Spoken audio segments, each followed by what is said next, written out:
Hello, friends, and welcome to this edition of Coming In for a Landing. I am your host, Paul Hudrick. And listen, we don't have a co-host today, but this is kind of an exciting thing that I'm doing here for the first time, and that is I want to do a mailbag. And I asked a few of you guys for questions, and you were so gracious enough to give me a few. So that's what I want to do today. I want to go over the questions that you guys might have. Off the top, I want to address the Sixers' current situation, which, if you don't know, the game Sunday night against Oklahoma City was postponed due to contact tracing. A team source tells me that there were no new positive tests, and that does seem in line because on Tuesday the Sixers did practice fully. Seth Curry, I believe, was the only one who, at least as far as health and safety protocols go, Seth Curry was not available at practice today. So we're still waiting on his status for the game against Boston. Joel Embiid did practice, and Doc Rivers does expect him to be available. So that's kind of where we are. Another scare for the Sixers. It's believed to be, Giannis Valanciunas from the Memphis Grizzlies was in the health and safety protocols, presumably because he tested positive, according to Adrian Wojnarowski from ESPN. So, given that the Sixers played against Memphis Saturday night, Valanciunas played 20 minutes in that game. The league was, pretty strict with the contact tracing on that, and which I think is the right move. Postpone the game, make it up in another date. That's why you didn't make a second half of a schedule. So that's where we are with the Sixers right now. Hopefully, with Boston, this little series at home, they'll be at full strength for at least relatively close to full strength at one of, if not both of these games, which would be nice, considering what Doc Rivers and company have had to deal with so far. But without further ado, let's get into some of your questions. The first one's going to come from Facebook and from Colin Hamilton, and it's what trades are you predicting for the Sixers or expecting for the Sixers coming up? The trade deadline is in late March, I believe March 25th. So I'm not sure we're going to see the Bradley Beal kind of superstar trade made. We'll see. If you look at the Wizards situation and where they are with Beal, Beal's 27 years old. He'll be 28. He just signed an extension, so he signed through this season, and the next season his extension kicks in the following season, 22-23. That is a player option. So if you're looking at it from the Wizards' perspective, and at best they appear to be a lower level playoff team, maybe a 7 or an 8 seed. That looks like where they are as far as competitiveness. And some people have already opined that this appears to be the best time to trade Bradley Beal. I would tend to agree with that way of thinking, but I'm not sure the Wizards do. I think Tommy Shepard is pretty steadfast that he wants to try to win. The way the roster's constructed, it's rough because you have Beal, who is right now the leading scorer in the NBA, playing at an unbelievable level. Russell Westbrook is now hurt, but when he was healthy and in the lineup, his shot has just really deteriorated. He's really struggling to kind of adapt his game to where that is, and I don't know that it's going to happen. But the Wizards are still on the hook for $40 million plus the next couple seasons. Like Beal, Westbrook also has a player option for 22-23, so likely he is not going anywhere. So that's going to be tough for the Wizards to have to deal with, especially when you see that John Wall looks to be kind of regaining his form in Houston. But then you look at the rest of Washington's roster. A lot of young guys, guys I like in Rui Hachimura and Denny Avdia, guys that I think can play, but again, on the younger side, not ready to help a team win right now. So I don't know. I don't know if Bradley Beal is going to be a guy that becomes available. I would imagine that if Daryl Morey was in on James Harden, I would imagine he's going to be in on Bradley Beal as well. So we'll see. We'll see how that plays out if the Wizards, start making that, if they start looking like they're more open to trading him. Then you kind of move down the tier and you'd say the next guy would probably be like a Zach LaVine. Now with Zach LaVine, I wouldn't be as willing to part with Ben. For me personally, would not be as willing to part with a Ben Simmons as I would perhaps in a Beal trade, depending on how the whole scope of that deal would look. For me, Zach LaVine would be a guy that I like. I think could help this team. He can dribble, he can shoot. That's a pretty good start. He's super athletic. You see what he's doing with the Bulls. I think 4 of his last 5 games, he's been over 30 points.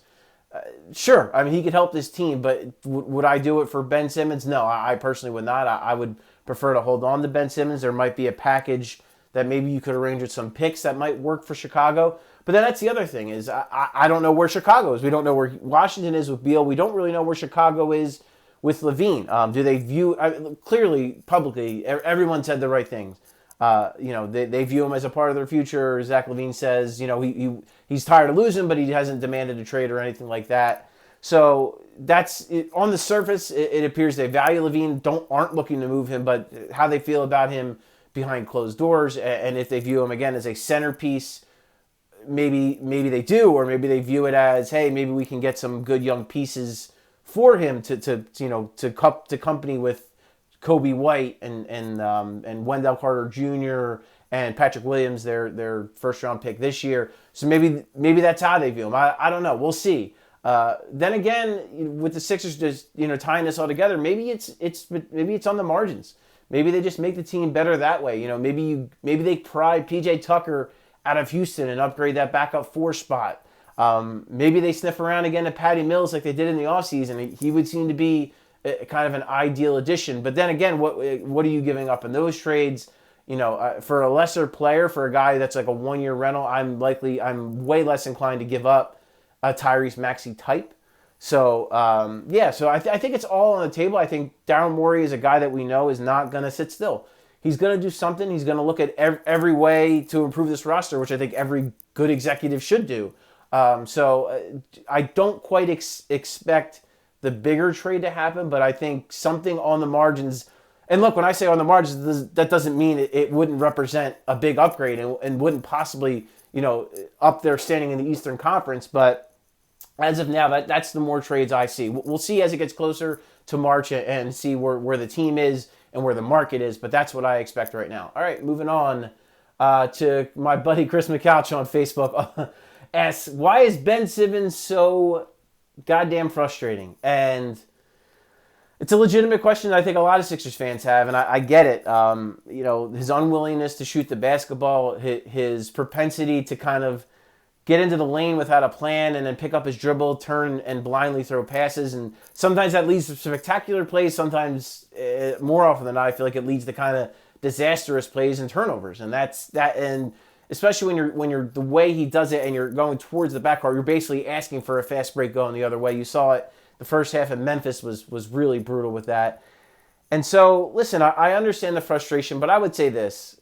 This guy hasn't forgotten to play basketball. He hasn't forgotten how to play. I get there are limitations, but listen, there were limitations last year. Those things existed last year. Just think back to, Martin Luther King Day just happened. Think back to Martin Luther King Day a year ago with Ben Simmons in Brooklyn when he just had that ridiculous performance. I think he had 34 points and a triple-double and like 5 steals and just dominated the game on both sides of the ball. Sixers win on the road, which was very rare, especially without Joel Embiid in the lineup. And that was part of a 20-game stretch or so where Simmons was averaging over 20 points a game and near a triple-double. He was playing the best basketball of his career. He was shooting more from the free throw line, too. That's not something we should just gloss over and getting to the line at a better rate. So I will say he's frustrating. I get why he's frustrating because, he has shown an unwillingness to shoot. He did attempt 2 threes against Memphis. He had a nice little turnaround jumper that he hit. But I get the frustrations with that. I get the frustrations with the turnovers. I understand it all. And listen, the fact that he was dangled for James Harden only ups the pressure on him and only ups the frustration level. I get it. Especially you see James Harden, how great he was against the Bucks Monday night for the Nets. He was phenomenal, especially down the stretch. Hit a bunch of big buckets and really just was unguardable for the Bucks in the latter stages of that game. So I get it. What I would say is I would preach patience. I know that drives all of you insane. But listen, this guy's 24 years old. He's got a bunch of strikes against him this year. The offseason, he had surgery on his knee. So he didn't get a full... And as it was, NBA players didn't get a good full offseason. But then you add to that him rehabbing from that knee, and that truncated his offseason even more. He's got a new coach, new system, truncated training camp, so that's against him. Then you look at what's happened this season with all the COVID stuff, with all of that and everything that's going on, and it's been tough for him to adjust with his new teammates. So there's all of that going against him. Plus the knee flared up on him at one point. He missed 2 games because of knee swelling. And listen, this isn't to make excuses for the guy.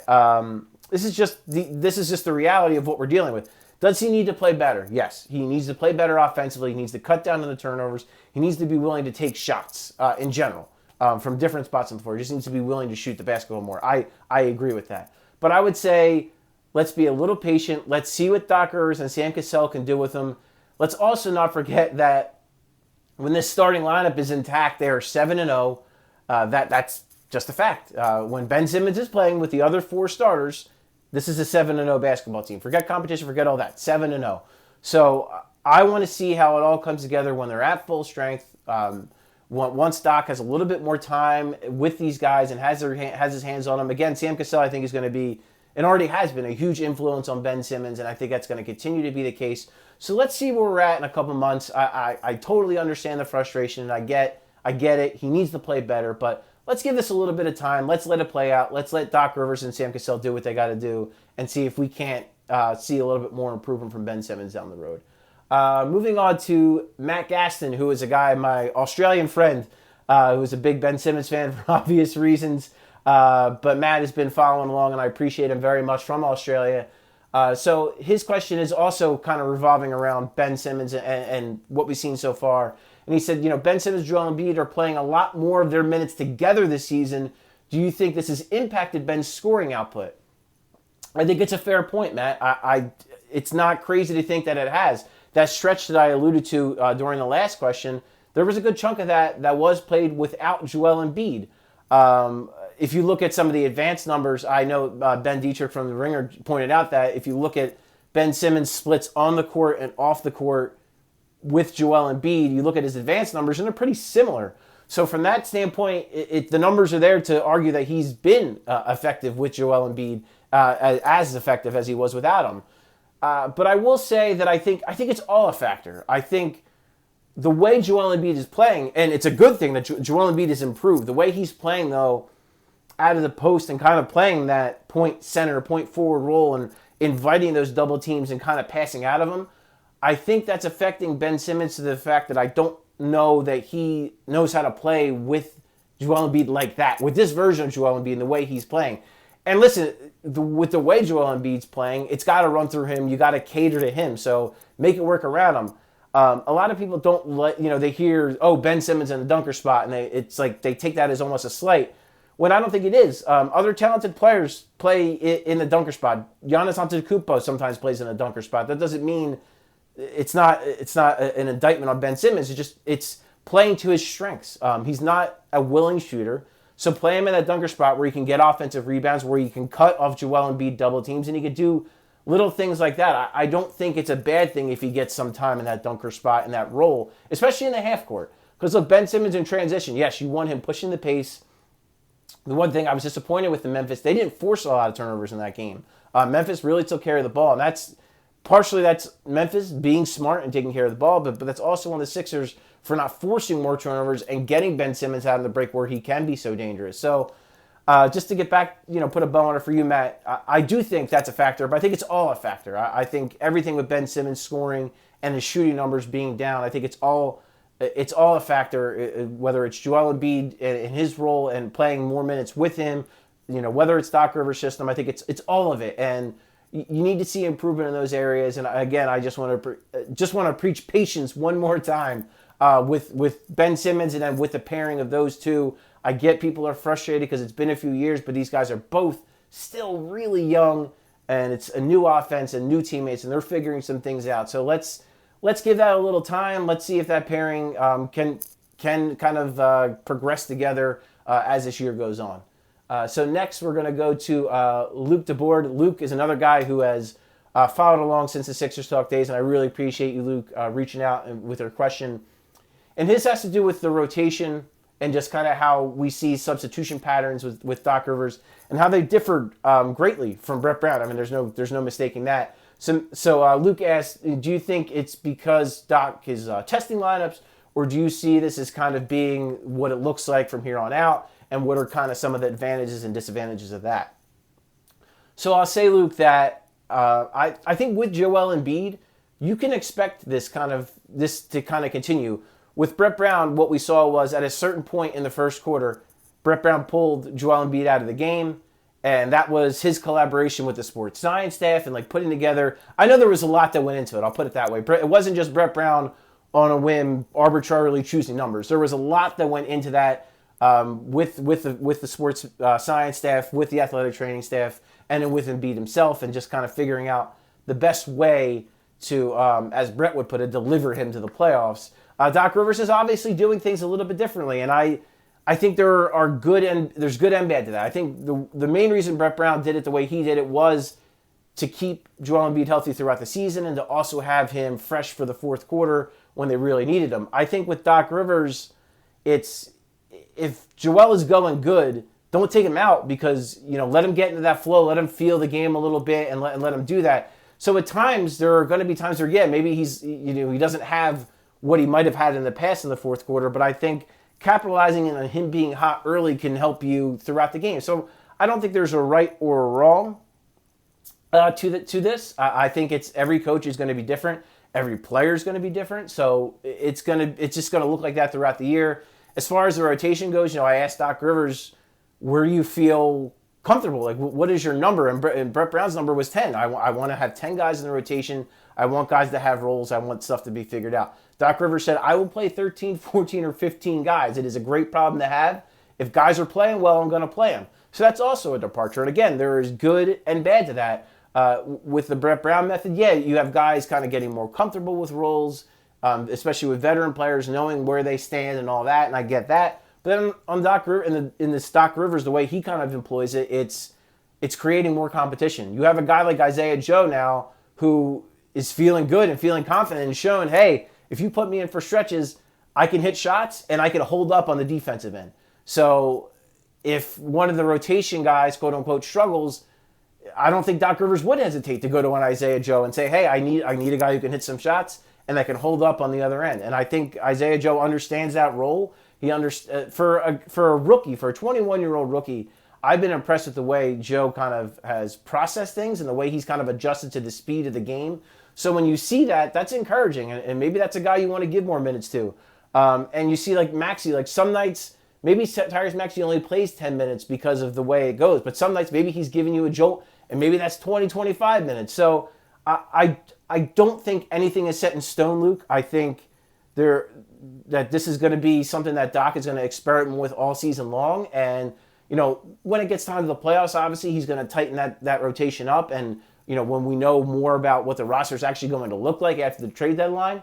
But I think you're going to see some experimentation. I think you're going to see some things change. I would say that with Joel Embiid, though, in regards to him, I think this is what you're going to see. I would expect this substitution pattern to kind of stay this way for him and to kind of capitalize if he is playing well early, if he gets hot early on, kind of riding him out through that. So definitely a departure, definitely has its advantages and disadvantages. But thank you, Luke, again so much for the question, and thank you for following along. This is going to be the last one, just so you guys know. So I'm doing part of this mailbag for coming in for a landing, and then I'm also going to do some more mailbag questions for 97.3 ESPN in South Jersey. I am their Sixers insider, so I will be providing a few more of the questions that I didn't get to here. I will be getting to in written form and on the air, so look out for that. But this last one is going to come from Jeff Stewart. Jeff is another guy. Appreciate you, Jeff. Follow me on Twitter, following along through the NBC Sports days up until now. And so his question is, would you rather develop the young guys, meaning Shake Milton, Tyrese Maxey, Matisse Thybulle, Isaiah Joe, or trade one of them for a more established playoff-tested piece that you might only have for 1 year? And so that gets back to the guys I kind of already mentioned, a P.J. Tucker, a Patty Mills, guys who were in, a Lou Williams even, guys who were in the last years of their deals. And, would you mortgage a future piece to get one of those guys in? And so, Jeff, I think it depends on the deal. There's a lot of factors. It depends on the deal. It depends on the players involved. And what you're getting in return, what you're giving up. I'll say this: I am way less inclined to give up a Shake Milton or a Tyrese Maxey for an expiring guy, because I think both of those players, they have potential not only to help you, not only to develop into really good players. I think they're already pretty good players, especially a guy like Shake, the way he's played over the last handful of games. He's helping you right now, and can help you in a big way. And I think even Tyrese Maxey, he's only 20 years old and a rookie, but you've already seen the impact he can have, the skill set that he has that is unique to this roster. So I would be way less inclined to put either, again, if the right deal comes along, I'd consider it, but those two guys I would be a lot less willing to depart with than a Matisse Thybulle or an Isaiah Joe. And that's no offense to either guy. Matisse Thybulle appears like he's going to be kind of a one-dimensional player as far as the defensive end of the floor. I don't know if his shot is ever going to come around to a point where you can reasonably call him a 3-and-D guy. I don't know that he's ever going to get to that point. So if there is a move that makes sense and a team says, well, we want Matisse Thybulle, yeah, I would be more willing to part with him than a Tyrese Maxey or a Shake Milton. And same for Isaiah Joe. And listen, I think Isaiah Joe, I think he's got the potential to, at the very least, be a rotational NBA player. If not this year, then next year and maybe the couple years after. Like I think he can be a guy that plays a long time in the NBA because he can shoot. And if he adds more muscle, I think he's going to be a dependable defensive player. Maybe not, not a first-team All-NBA defensive player kind of guy, but a guy that can hold up well enough that you can maybe call him a 3-and-D player. Do I want to give him up? No, because I think he has potential. But if the right move is there that you think can catapult you, and listen, if you trade for PJ Tucker and Patty Mills, let's just to throw that out there. If you can get both of those guys, I think that puts you in a really good spot in the Eastern Conference. It makes you deeper. It gives you more skill. It gives you more shooting.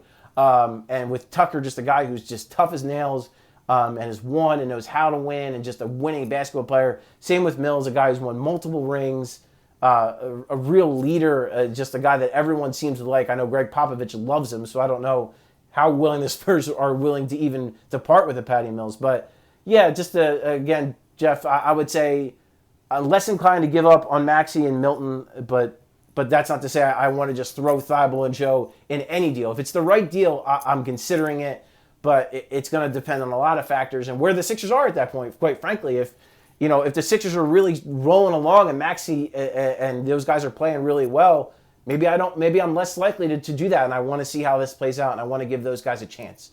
But yeah, I just want to say again, thank you guys all so much for the questions. I really appreciate it. I want to incorporate this more. I want to maybe do this, maybe once or twice a month where I'm just answering your questions in the full podcast, because I think it's great to interact with you guys.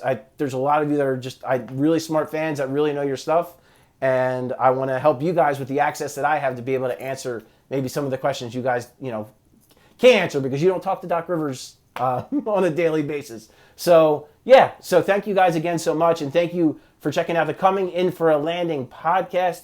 I'm your host, Paul Hudrick, and I'm going to join you guys later on again in the week for another podcast. But until then, thank you so much for tuning in, and I'll talk to you next time.